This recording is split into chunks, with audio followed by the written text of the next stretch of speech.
அண்ணன் போன் பண்ணதால தப்பிச்சோம். இல்லனா மாட்டிருப்போம். ஆனா அண்ணன் நிலைமை என்ன ஆகும் தெரியல. ஒரு நிமிஷம் இரு. உன் கையை காட்டு. இது கையா இல்ல உலக்கையா? நம்ம ராமசாமி பையன் வேற ஒரு பொண்ணை கூட்டிட்டு வந்து பொண்டாட்டியா நடிக்க வச்சான். அவனை ஊரை விட்டு ஒதுக்கி வச்சாரு. அதே தப்ப அவர் பையன் செஞ்சான். சும்மா ஊருக்காக அவனை வீட்டை விட்டு விரட்டிட்டு இப்ப ஏதோ சாக்கு போக்க சொல்லி வீட்டுக்கு அழைச்சிட்டு வந்து உட்கார வச்சிருக்காரு.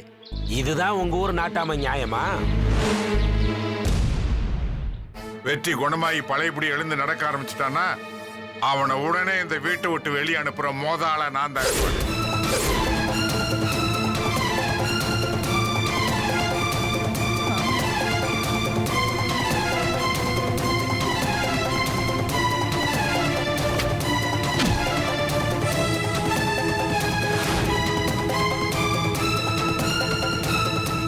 இப்போதைக்கு இந்த வீடு பாதிக்கப்பட்ட ஒரு நோயாளி வச்சு பாத்துக்கிற ஒரு ஆஸ்பத்திரி மாதிரிதான்.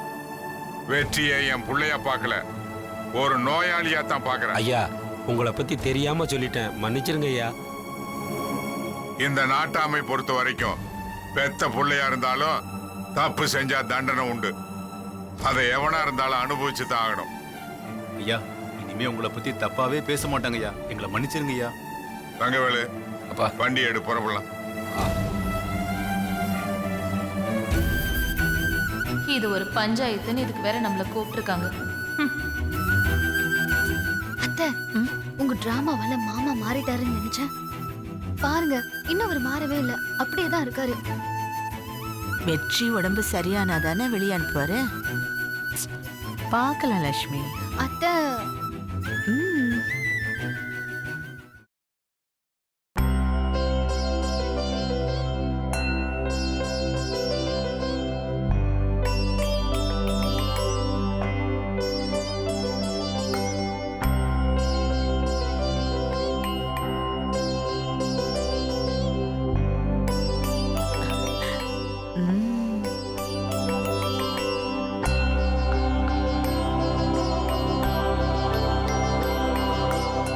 லட்சுமி, இந்த வீட்ல அதிசயம் ஒண்ணு நடக்குது. என்னத்த சொல்றீங்க? வா சொல்றேன். எங்க? வா வா அத்தை, லட்சுமி சீக்கிரம் வா. வா.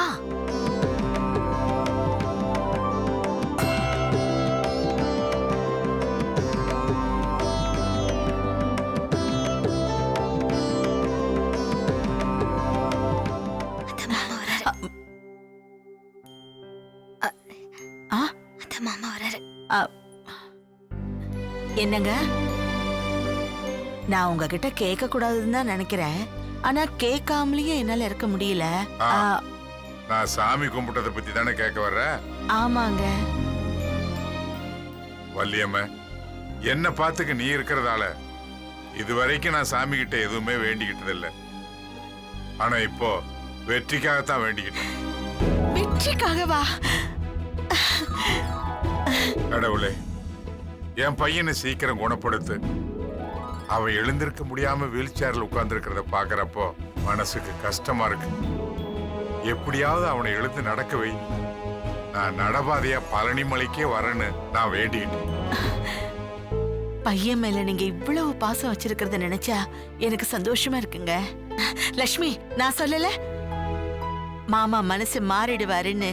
பாத்தியா, பெத்த பையனுக்காக இந்த வயசுல பழனிக்கு நடந்தே வரேன்னு வேண்டிக்கிட்டு இருக்காரு. ஆமா அத்தை, தான் ஆடாட்டியும் தான் சதா ஆடுன்னு சொல்லுவாங்கல்ல, அது இதுதான். நீங்க ரெண்டு பேரும் என்ன தப்பா புரிஞ்சுக்கிட்டு இருக்கீங்க. நான் வெற்றி குணமாகணும்னு வேண்டிக்கிட்டது உண்மைதான்.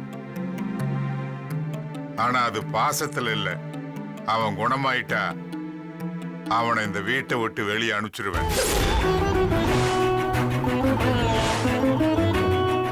என்னங்க சொல்றீங்க?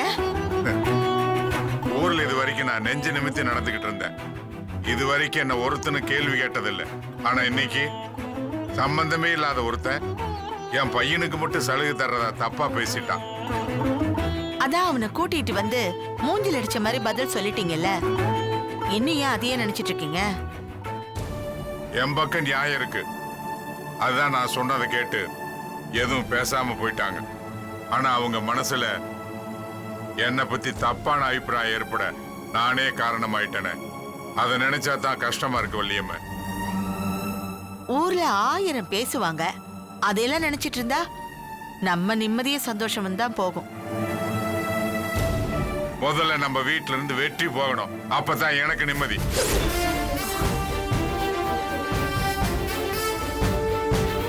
ஊர்க்காரங்க பேச்ச கேட்டு நம்ம பையனை மறுபடியும் வீட்டை விட்டு அனுப்பிச்சிட போறீங்களா? தவார், வெற்றி எப்ப இந்த வீட்டுக்கு வந்தானோ அப்பவே நான் எடுத்த முடிவு இது.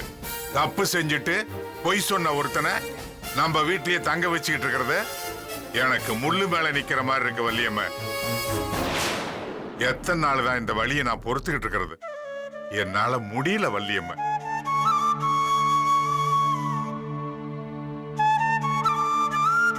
மாமா சொன்னது கேட்டீங்கல்ல அத்தை? நீங்க சென்டிமெண்டா என்ன டிராமா போட்டாலும் அவர் மனசு மாறாத அத்தை. பேசாம அவர்கிட்ட எல்லாம் உண்மையும் சொல்லி மன்னிப்பு கேட்டுடலாமா? மன்னிப்பு கேட்டா அவர் மனசு மாறிடுவாரா?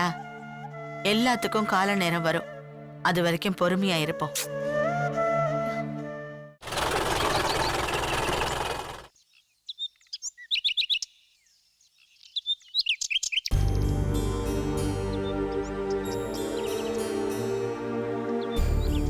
எல்லாரும் மாமா பேசினதை கேட்டீங்கல்ல? நீங்க டிராமா போட்டு அவர் மனசை மாத்த பாக்குறீங்க, ஆனா இன்னும் மாமா ஊர்க்காரங்க பேச்சுக்கு தானே பயந்துட்டு இருக்காரு. வெற்றி குணமான உடனே கண்டிப்பா வீட்டை விட்டு அனுப்பிடுவாரு. அம்மா, நீங்க தான் ஏதாவது பண்ணி என்ன இங்க இருக்க வைக்கணும். அப்பா மனசை மாத்தி எனக்கும் லக்ஷ்மிக்கும் கல்யாணம் பண்ணி வைக்கணும். அதுக்கு தான் என்ன செய்யலான்னு யோசிக்கிறேன். எந்த யோசனையும் வரமாட்டேங்குது. அத்தை, தென்மொழி அக்காக்கு எங்க மேல சந்தேகம் வந்துருச்சு. நாங்க என்ன பேசுறோம்னு கண்டுபிடிக்க எங்க ரூம்ல வந்து ஒளிஞ்சு கேட்டுட்டு இருக்காங்க. இதுக்கு மேலே இவர் நடிக்கிற விஷயத்த மறைக்கிறது தப்பு அத்தை. பேசாம மாமா கிட்ட உண்மையை சொல்லிடலாம்.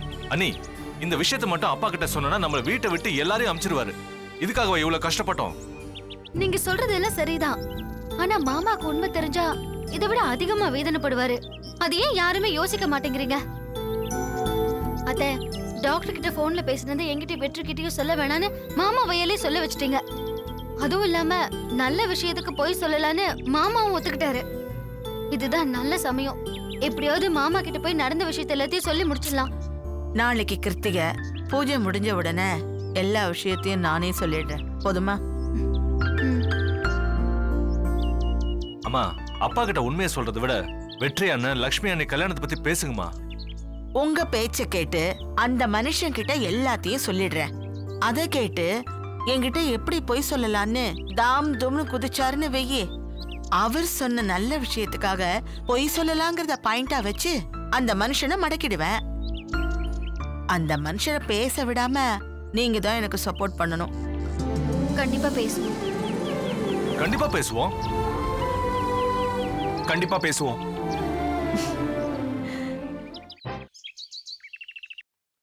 லட்சு, லட்சு எங்க போய் தொலைஞ்சா? என்னாச்சு மாப்ள? அவ சமைச்சிட்டு இருக்கா. சமைக்கிறாளா? என்ன சமைச்சிட்டு இருக்கியா? ஆமாங்க. உங்ககிட்ட எத்தனை வாட்டி சொல்லிருக்கேன் சமைக்க கூடாதுன்னு? ஏங்க, இன்னைக்கு உங்களுக்கு லீவு, அதான் உங்களுக்கு பிடிச்ச உருளைக்கிழங்கு வறுவல் பண்ணலான்னு. இனிமே சமைச்ச தொலைச்சிருவேன். மாப்ள, நான் வேணா சமைக்கட்டுமா? பிளான்ல ஒரு சின்ன மாற்றம். இனிமே நீயே சமைச்சிரு, நீங்க சமைக்க வேண்டாம். சந்தோஷ், இங்க வா, இங்க வா. What happened to you? அவளை சமைக்காதன்ற, அப்புறம் சமைன்ற, என்ன நடக்குது? அப்பா, ஒரு சின்ன கன்ஃபியூஷன்ல இருந்தேன், இப்ப கிளியர் ஆயிடுச்சு. என் முடிவுல எந்த மாற்றமும் இல்ல. லட்சுவே சமைக்கட்டும். கோகிலா, கோகிலா, சீக்கிரம் வா. என்ன மாமா? இனிமே இந்த வீட்டுல இருக்க வேண்டாம். நீயும் அத்தையும் பொட்டி படிக்க எடுத்துட்டு கிளம்புங்க.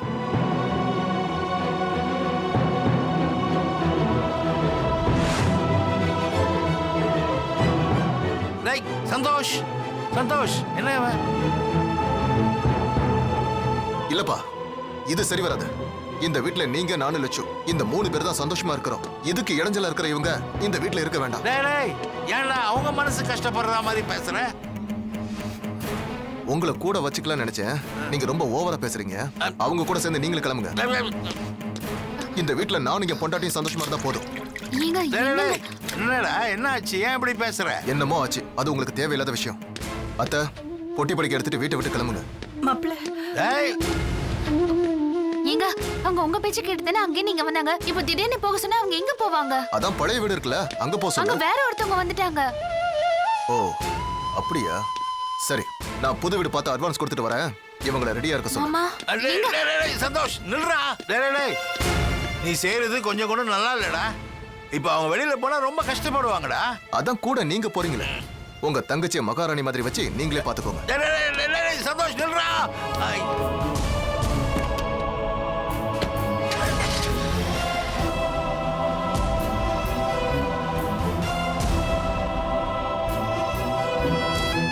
எதுக்கு இப்படி பண்றான்னே தெரியலையே. ஏமா நீ எதுவும் கேட்க மாட்டியா? இவர் ஏன் இப்படி பண்றாருன்னு எனக்கு தெரியல மாமா.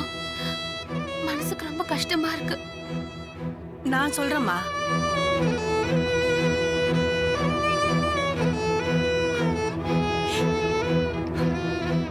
சொந்தக்காரங்க வீட்ல ரொம்ப நாள் தங்குனா மரியாதை இருக்காதுன்னு சொல்லுவாங்க. அது இப்ப நடந்துருச்சுமா.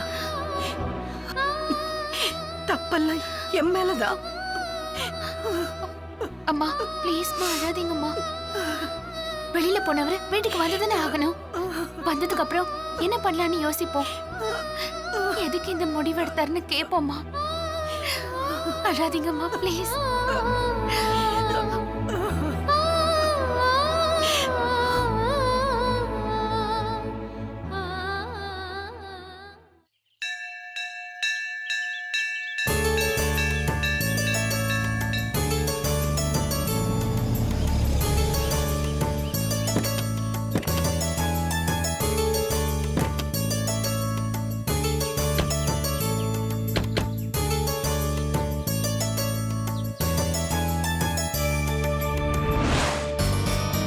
கோயில் நடை திறக்காம அந்த பூசாரி என்ன பண்ணிட்டு இருக்கான் இவ்வளவு நேரமா? மாமா அவரோட நம்பர் என்கிட்ட இருக்கு. நான் வேணா ஃபோன் பண்ணி பார்க்கறேன்.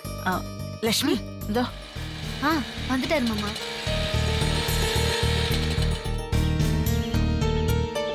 என்ன பூசாரி மணி என்ன ஆச்சு இவ்வளவு நேரமா நடை திறக்காம இருக்க? ஐயா மன்னிச்சிடுங்க ஐயா. நேத்து ராத்திரி மழை பெஞ்சதால கோயில் மாடுங்களை கொட்டைகளை கட்டிட்டு வர நேரம் ஆயிடுச்சு. என்ன மாடு கட்டினா ஆடு கட்டினு காலங்காத்தால பூஜை ஆரம்பிக்காம போங்க, நேரமாச்சு கதை திறங்க. சரிங்க.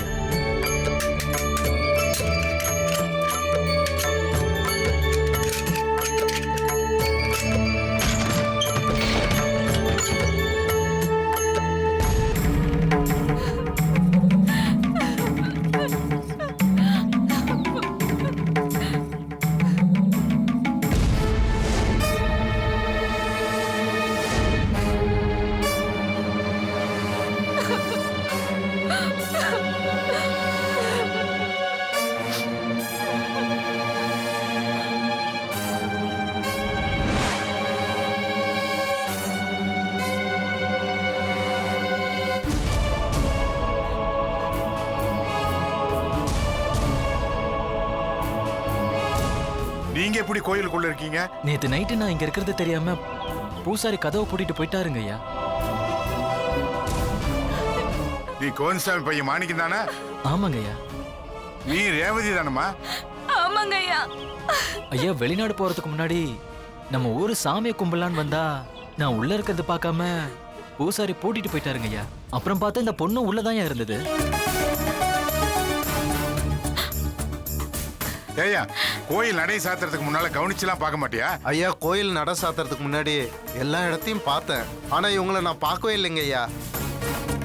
என்ன காணாம எங்க அம்மாவும் அப்பாவும் எங்கெல்லாம் தேடிட்டு இருக்காங்களோ.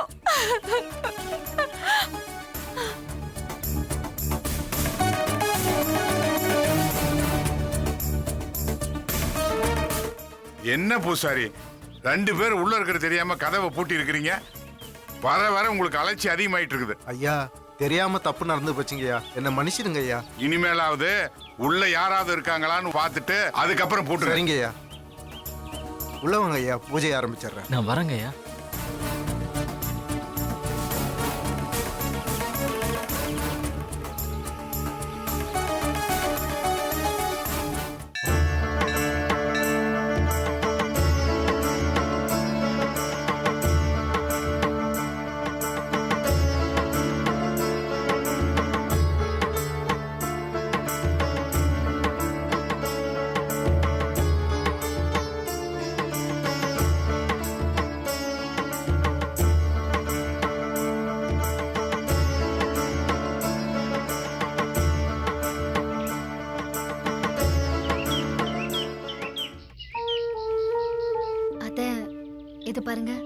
மாமா கிட்ட எப்போ உண்மையை சொல்ல போறீங்க? இன்னைக்கு இப்படி நடக்கும்னு எதிர்பார்க்கல. இப்ப சொன்னா இந்த மனுஷன் நாம சொல்றத புரிஞ்சுப்பாருன்னு தெரியல. இன்னொரு நாள் பார்த்து சொல்லுவோம். அப்பவாவது எந்த தடங்களும் நடக்க வேண்டான்னு சாமி கிட்ட வேண்டிக்கலாம். என்ன ரெண்டு பேரும் அப்படி என்ன ரகசியம் பேசிக்கிட்டு இருக்கீங்க கோயிலுக்குள்ள வந்து? அதெல்லாம் ஒண்ணு இல்ல மாமா. சரி வாங்க பிரகாரத்தை சுத்தம். அத்தை வாங்க.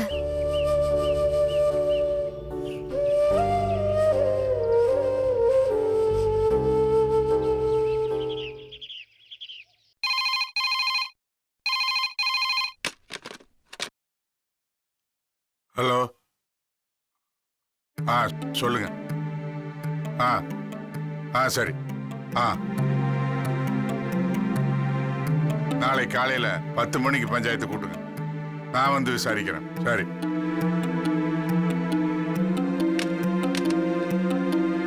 போன்ல யாருங்க?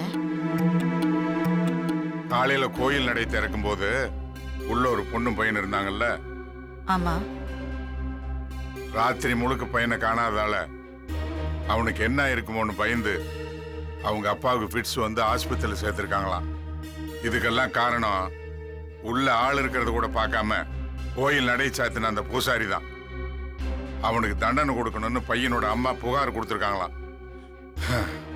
அதுதான் காலையில பஞ்சாயத்து கூட்டணும்னு சொல்லியிருக்கேன். பையனோட அம்மா சொல்ற மாதிரி பூசாரி செஞ்சது தப்புன்னா நாளைக்கு ஊருக்கு முன்னால் அவனுக்கு தண்டனை கொடுக்கணும். என்ன நடக்குதுன்னு பார்ப்போம்.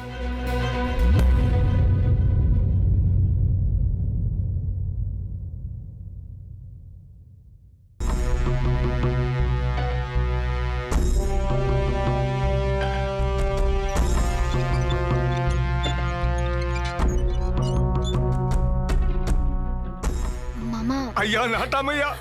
ஐயா ஐயா என் பொண்ணு வாழ்க்கையை எந்திரிங்க. காப்பாத்துங்க ஐயா. முதல்ல எந்திரிங்க. எதுக்கு வீட்டுக்கு வந்திருக்கீங்க? ஐயா தயவு செஞ்சு நான் சொல்றது கேளுங்க ஐயா. என் குடும்ப மானத்தை காப்பாத்துற தெய்வமா நான் அவங்கள பாக்குறேன். பாருங்க, பஞ்சாயத்து சம்பந்தப்பட்ட விஷயத்தை நான் தனியா வீட்டுல வச்சு பேசுறது இல்ல. எதுவா இருந்தாலும் பஞ்சாயத்தில் பேசிக்கலாம். போங்க. ஐயா அப்படி சொல்லாதீங்க ஐயா. நாளைக்கு நடக்க போற பஞ்சாயத்துல தான் என் பொண்ணோட வாழ்க்கையை அடங்கி இருக்கியா. ஐயா உங்களுக்கு தெரியாதது இல்ல, என் பொண்ணு கல்யாணத்துக்காக ஊர் முழுக்க பத்திரிக்கை கொடுத்துட்டேயா. இந்த நிலைமையில என் பொண்ணு ராத்திரி முழுக்க ஒரு பையனோட கோயிலுக்குள்ள இருந்தான்னு தெரிஞ்சா மாப்பிள்ளை வீட்டுக்காரங்க சந்தேகப்படுவாங்க ஐயா.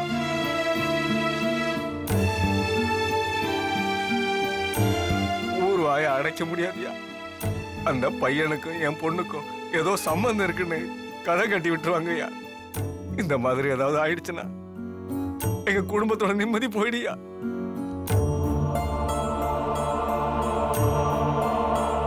ஐயா என் பொண்ணு வாழ்க்கையை காப்பாத்த என் பொண்ணு அன்னைக்கு கோயிலுக்குள்ள இல்லைன்னு நீங்க சொல்லணும்யா. அந்த பையன் மட்டும்தான் இருந்தான்னு ஒரு வார்த்தை சொல்லிட்டீங்கன்னா அந்த ஊர் நம்பிடுயா. என் பொண்ணோட வாழ்க்கையை காப்பாத்துங்கய்யா.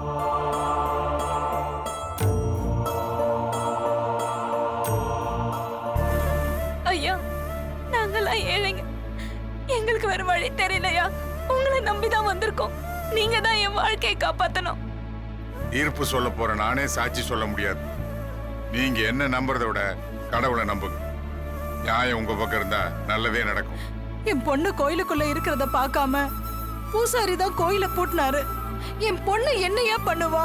இத பாருங்க, சொல்ல வேண்டியது சொல்லிட்டீங்கல்ல, மற்றதெல்லாம் நாளைக்கு பஞ்சாயத்துல பாத்துக்கலாம். வள்ளியம்ம அனுப்பிச்சு வை.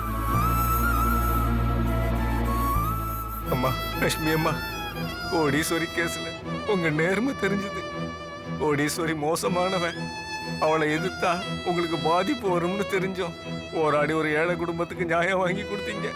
அதே மாதிரி என் பொண்ணுக்கு சாதகமா சாட்சி சொல்லி என் குடும்பமானதை காப்பாத்துங்கம்மா. உங்களை நாம நம்பி இருக்கோம்.